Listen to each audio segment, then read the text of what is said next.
வீடியோவில் நீங்கள் என்ன பார்க்க போகிறீங்கன்னு நச்சுன்னு 3 பாயிண்ட்ஸில் சொல்கிறேன். நம்பர் 1, நெகட்டிவ் தாட்ஸ் ஏன் வருது.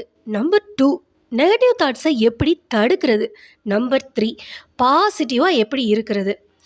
இதை தான் இன்ட்ரெஸ்டிங்காக இருக்கிறதுக்கு ஒரு குட்டி கதையோடு பார்க்க போகிறோம். மகிழ்ச்சியான வாழ்க்கைக்கான நேர்மறை எண்ணங்கள் கொண்ட கதைகளோட வரிசையில் இன்னைக்கு நம்ம பார்க்க போகிறது பாசிட்டிவ் திங்கிங் கதை நம்பர் 6. இந்த கதை உங்களுக்கு பயனுள்ளதாக இருக்குங்கிற நம்பிக்கையோட கதை சொல்ல ஆரம்பிக்கிறேன். நான் உங்கள் சகோதரி பத்து.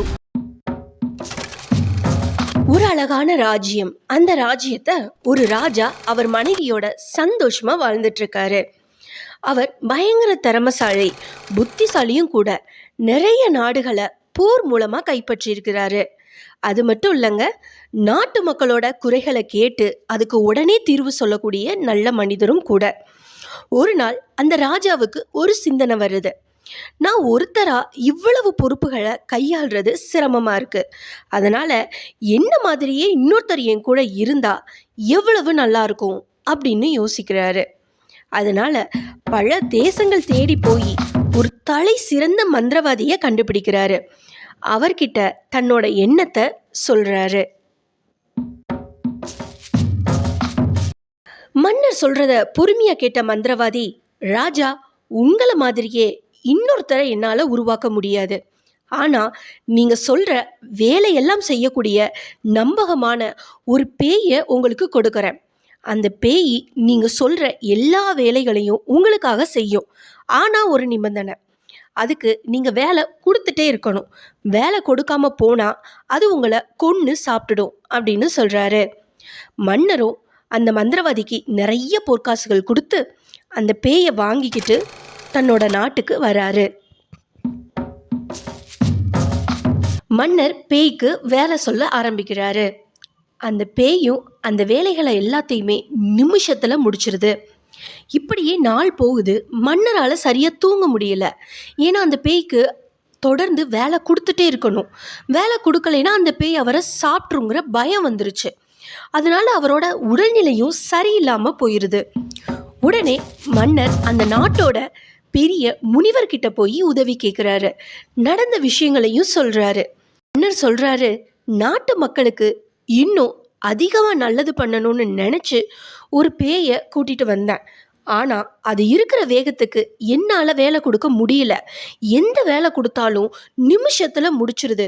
அப்படி வேலை கொடுக்கலைன்னா என்னை கொன்னுருமோன்னு பயமாக இருக்குது அப்படின்னு முனிவர்கிட்ட நடந்த விஷயங்களை மன்னர் சொல்கிறாரு.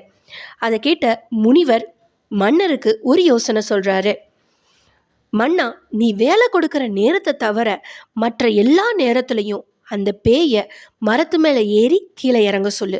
இதே வேலையை திருப்பி திருப்பி நீ செஞ்சுட்டே இருக்கணும். நான் கூப்பிடுற வரைக்கும் நீ செஞ்சுட்டே இருக்கணும்னு அந்த பேய்கிட்ட சொல்லு அப்படின்னு சொல்கிறாரு.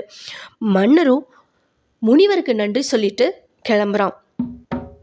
அந்த பேய்கிட்ட போய் மன்னன் சொல்கிறான், நான் உன்னை கூப்பிடுற வரைக்கும் இந்த மரத்தில் ஏறி ஏறி இறங்கு. அதுதான் நான் உனக்கு கொடுக்குற வேலைன்னு சொல்கிறான். பேயும் மன்னர் சொல்கிறதுக்கு கட்டுப்பட்டு அந்த மரத்து மேலே ஏறி ஏறி இறங்குது. மன்னனோட பிரச்சனையும் முடிஞ்சிருது. நமக்குள்ளேயும் ஒரு பேய் இருக்குதுங்க. அதுதான் நம்மளோட மனசு. அந்த மனசுக்கு சுறுசுறுப்பாக ஒரு வேலை கொடுத்துட்டே இருக்கிற வரைக்கும் ஒன்றும் இல்லை, எல்லாமே நல்லாயிருக்கும். ஆனால் கொஞ்ச நேரம் அந்த மனசை ஃப்ரீயாக விட்டீங்கன்னா தேவையில்லாத பல சிந்தனைகள் வர ஆரம்பிக்கும். அதில் நிறைய நமக்கு வர்றது மோசமான எதிர்மறை சிந்தனைகளாக தான் இருக்கும். ஸோ உங்கள் மனசை சும்மா இருக்க விடாதீங்க. அதுக்கு ஏதாவது ஒரு வேலை கொடுத்துட்டே இருங்க. அப்படி ஒர்க் இல்லாத நேரத்தில் எப்படி அந்த பேய் மரத்தில் ஏறி ஏறி இறங்குச்சோ அதே போல் நம்மளோட மூச்சு காற்றை உள்ளே இழுத்து வெளியில் விடுங்க. இந்த மூச்சு காற்றை கவனிங்க. இதுக்கு பேர் தாங்க மெடிடேஷன்னு சொல்லுவாங்க. இதை நீங்கள் ப்ராக்டிஸ் பண்ணும்போது படிப்படியாக எதிர்மறை சிந்தனைகள் குறைந்து நேர்மறை சிந்தனைகள் அதிகரிக்கும். உங்கள் லைஃப் ஹாப்பியாகவும் நிம்மதியாகவும் மாறுறத உங்களாலேயே உணர முடியும். நேர்மறை எண்ணங்கள் கொண்ட கதைகளை பார்க்குறதுக்கு என்னோட சேனலை சப்ஸ்கிரைப் பண்ணுங்கள், லைக் பண்ணுங்கள் மற்றும் ஷேர் பண்ணுங்கள். இன்னொரு நாள் இன்னொரு கதையோடு உங்களை வந்து சந்திக்கிறேன். அன்டில் சைனிங் ஆஃப், உங்கள் சகோதரி பாசிட்டிவிட்டி பத்து.